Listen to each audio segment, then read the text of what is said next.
RRB ALP के exam का आज पहला दिन था। 3 शिफ्ट में आपका एग्जाम हुआ है।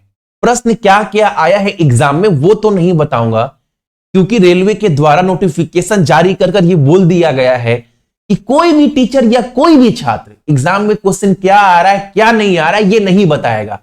अगर ऐसा करता हुआ कोई पाया जाता है तो उनके ऊपर कार्रवाई किया जाएगा, और ये सही चीज भी है। अगर ध्यान से सोचो, आपका भी एग्जाम फर्स्ट शिफ्ट में पढ़ सकता है बाबू, तो आपको भी कहीं ना कहीं लगेगा ये सही चीज नहीं है, तो ये मिला जुलाकर ये सही चीज है। लेकिन आज जो 3 शिफ्ट में एग्जाम हुआ है, जितने भी छात्र बाबू आप लोग व्हाट्सएप मैसेज किए हो या टेलीग्राम पर प्राइवेट मैसेज किए, उस आधार पर आपको ये थोड़ा बहुत आइडिया दे सकते हैं कि आज के जो 3 शिफ्ट में एग्जाम हुआ लेवल कैसा था, आपका गुड अटेम्प्ट क्या होना चाहिए। अगर सबसे पहले बोलूं, जो 3 शिफ्ट में आज एग्जाम हुआ ना, अगर तीनों शिफ्ट को मिला दोगे ना, देखो सबसे पहले याद रखना, जिनका एग्जाम खराब जाता है वो तो बोलने वाले बोल भी सकते नहीं इतना में कट ऑफ नहीं जाएगा, इतना नहीं जाएगा। मैं वो सब दिमाग में रख ही नहीं रहा हूं। मैं सिंपल सा भाषा, नॉर्मल भाषा में सोच रहा हूं कि 75 क्वेश्चन सभी के पास था आज के एग्जाम में। इस 75 में आज कोई भी बच्चा अगर बहुत मतलब आप 99% बच्चों का रिव्यू देखोगे ना, कोई बच्चा ये आपको कहता हुआ नहीं मिलेगा कि भैया मैथ का पेपर बहुत कठिन था, मैथ भैया करने लायक था, डुएबल था मैथ। और रीजनिंग में रेलवे वाले बच्चे या एसएससी वाले बच्चे कैसा स्कोर करते हैं सबको पता है। रीजनिंग में आप बोल सकते हो सिटिंग अरेंजमेंट जो आ रहा है वो भैया थोड़ा टाइम टेकिंग है, हाँ मानते हैं टाइम टेकिंग है, लेकिन आप ये सोचो करने लायक है, बैठ जाएगा, बन जा रहा है। लेकिन ये नहीं है कि भैया बहुत हार्ड आ रहा है। तो रीजनिंग भी मिला जुलाकर बाबू करने लायक है, मैथ भी करने लायक है। दिमाग में एक बात रखो, आपके पास 75 क्वेश्चन है। और साइंस में मैंने आपको एक बात एग्जाम से 10 महीना पहले ना जाने कितने वीडियो में बोला था, बाबू प्रीवियस ईयर क्वेश्चन कर लो। एएलपी 1 सीबीटी 2 में जो क्वेश्चन आया था, ग्रुप डी में जितने भी क्वेश्चन आए साइंस के शिफ्ट वाइज वो आप कर लो। अगर न्यूमेरिकल क्वेश्चन बाबू एकदम हलवा आ रहा है, हलवा आ रहा है, तो साइंस बाबू करने लायक था। आज का पेपर को देखा जाए ना, जो 3 शिफ्ट में एग्जाम हुआ, मिला जुलाकर बोल सकते हो जो गुड अटेम्प्ट है। अब देखो इसके ऊपर बाबू मत जाना, अब क्या होता है मैं वो समझा रहा हूं। देखो अगर आज तीनों शिफ्ट का पेपर देखोगे ना, तो जो गुड अटेम्प्ट है, जो मतलब इतना तो बच्चा को करना ही चाहिए। 75 क्वेश्चन है, आप सोचो 75 क्वेश्चन है, आप कम से कम जो पेपर का लेवल था आज, आप 50 प्लस तो बाबू आपको करना बनता ही था। आज के पेपर के लेवल के हिसाब से बता रहे जो तीनों शिफ्ट में एग्जाम हुआ है, आप 25 क्वेश्चन, 20 क्वेश्चन, 15 क्वेश्चन छोड़ दो, मैथ करने लायक, रीजनिंग करने लायक। मैथ रीजनिंग मिलाकर ही बाबू 44 से 45 क्वेश्चन था, मैथ रीजनिंग मिलाकर ही, और दोनों का दोनों सब्जेक्ट करने लायक पेपर था। आप एग्जाम से पहले मेहनत किए होंगे, मॉक टेस्ट मारे होंगे, तो कम से कम जो बच्चा मेहनत कर रहा है ना बाबू, जो ढंग से मेहनत किया है, वो 40 क्वेश्चन बाबू कर ही आएगा। 5 क्वेश्चन मान लो छोड़ भी दिया होगा, 7 क्वेश्चन, 8 क्वेश्चन, 9 क्वेश्चन प्रैक्टिस तो किया होगा ना। आप सोचो उसके बाद भी 30 क्वेश्चन बचता है, मानकर चलते हैं। साइंस का आप क्वेश्चन कैसा बना, आपने सब प्रीवियस ईयर का रटा क्वेश्चन है, मैं एकदम सेफ बोल रहा हूं। फिर भी बच्चा 15 प्लस तो आराम से किया होगा। सोचो, आप सोच कर देखो, 50 प्लस बाबू आज का पेपर का अटेम्प्ट कम से कम होना ही चाहिए था। अगर आप अब देखो जो फर्स्ट डे एग्जाम हुआ ना, अब इस आधार पर आप कल नहीं जा सकते, यह मानना पड़ेगा। अगर हर दिन पेपर आसानी आएगा तो फिर नॉर्मलाइजेशन क्यों है, क्यों बनाया गया है? इसलिए बनाया गया है, अगर मान लो कल आप एग्जाम देने गए, आप एग्जाम में बैठे, आपके दिमाग में चल रहा है यार पहला दिन तो पेपर बहुत आसान था, तो मुझे किसी भी हालत में 60 तो करना ही करना है। अब एग्जाम आप देने गए, आपको क्वेश्चन जब आप मेहनत कर गए, मॉक टेस्ट मारकर आप भी गए, आपके मेहनत में कोई कमी नहीं है, लेकिन जब आप पेपर करने लगे तो देखने लगे भाई 5-6 क्वेश्चन तो बहुत कैलकुलेटिव है, टाइम टेकन है। मैथ में, रीजनिंग में 3-4 क्वेश्चन बहुत टाइम टेकन है, कैलकुलेटिव है। यार पूरा पेपर को अगर ढंग से भी अटेम्प्ट किया जाए तो 50-45 ही हो पा रहा है।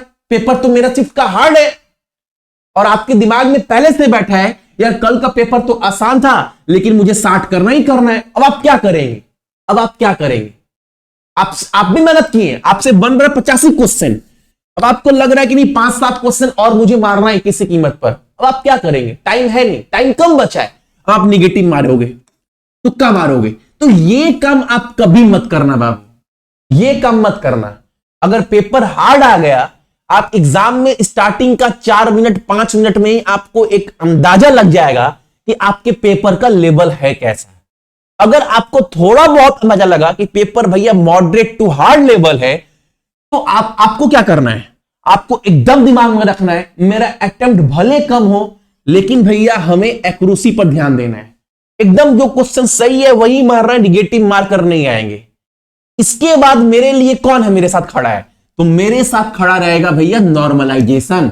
एक बात याद रखिएगा, अगर पहला दिन बच्चा अगर 55 भी ला रहा है बहुत सारे बच्चे और आपका पेपर हार्ड हो गया और आपका अटेम्प्ट 45 ही है, तो भैया दोनों को बराबर करने के लिए नॉर्मलाइजेशन है, फिर दोनों मिलकर बराबर हो जाएंगे, तब जाकर कट ऑफ बनता है। तो पहला दिन जो एग्जाम हुआ उस आधार बता रहे 50 प्लस तो बाबू कम से कम होना ही चाहिए। अब सेकेंड डे आपके दिमाग में क्या रखना है क्या नहीं रखना है वो चीज भी मैंने आपको क्लियर किया। देखो मैथ का जो पेपर आ रहा है करने लायक आ रहा है, बहुत कम बच्चों से सुनने को मिला कि मैथ का पेपर भैया बहुत हार्ड आ रहा है, ना के बराबर।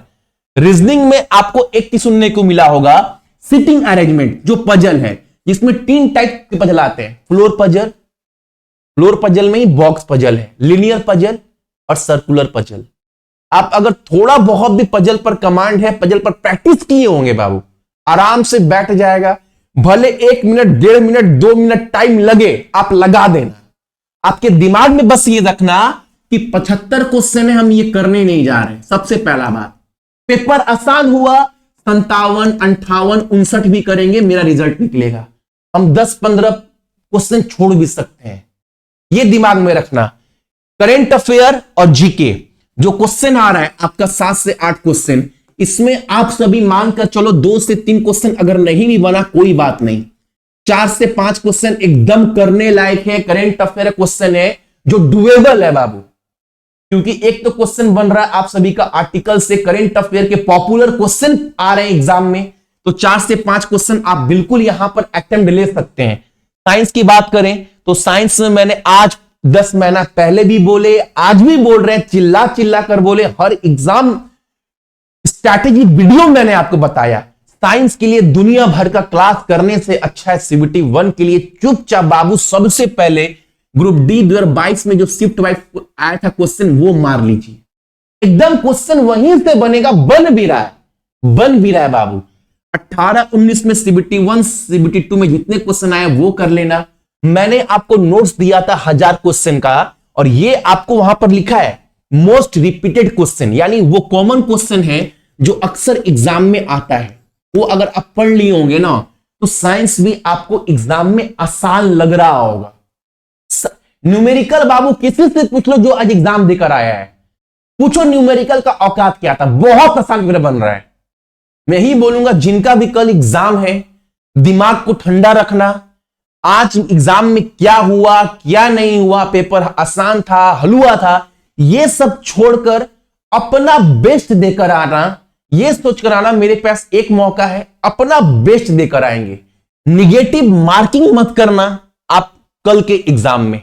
जितने लोग भी एग्जाम देने जाएंगे सभी को बेस्ट ऑफ लक, अपना ख्याल रखिएगा, बहुत अच्छे से एग्जाम दीजिएगा ताकि आपका कम से कम एएलपी सीबीटी 1 निकल जाए। उसके बाद आप जो भी मेहनत किए ना उस मेहनत को और आगे बढ़ाएं ताकि सीबीटी 2 भी आपका क्रैक। स्टोर से सक्सेस की 98 एप्लीकेशन इंस्टॉल कर लीजिएगा। इंस्टॉल करने के बाद इसको ओपन कर लीजिएगा। जैसे ओपन करेंगे आपके पास फोन नंबर ईमेल आईडी देने के बाद रजिस्टर्ड होने के बाद आपको जाना है पेड कोर्स में। पेड कोर्स में जाओगे, नीचे में आपको दिखेगा ये वाला रुद्रा बैच, इसके अंदर आपको सारा कंटेंट जो है वो मिल जाएगा। जैसे मैं दिखा भी दे रहा हूं आप सभी को, व्यू पैकेज करोगे आपके पास यहां पर नीचे में रीजनिंग है, रीजनिंग के जितने भी टॉपिक है हर टॉपिक का वीडियो प्लस प्रैक्टिस के लिए अलग से पीडीएफ हिंदी इंग्लिश में मिल जाएगा। इसके अलावा मैथ के आपको 16 चैप्टर के प्रॉपर कंप्लीट वीडियो आपको मिल जाएगा और पीडीएफ भी साथ में आपको मिल जाएगा, ठीक है। इसके अलावा अगर जीके की बात करें तो स्टैटिक जीके का बाबू 50 टॉपिक का जो है वो पीडीएफ आपको मिलेगा। ये 50 टॉपिक के आपको पीडीएफ मिल जाएंगे, ठीक है। ये हर पीडीएफ आपका अप टू डेट है। इसके अलावा आप देखोगे करेंट अफेयर पूरा अप टू डेट है 24 तक, जुलाई महीने तक, ये अगस्त तो चल रहा है आप सभी का। उसके बाद आप सभी का यहां पर अगर जीके में जाओगे, जीके वाला सेक्शन का आ गया ये वाला, ये 4 पार्ट का जो जीके है वो बहुत इंपॉर्टेंट है और पीडीएफ डाउनलोड करवा कर प्रिंट भी करवा सकते हैं आप सभी।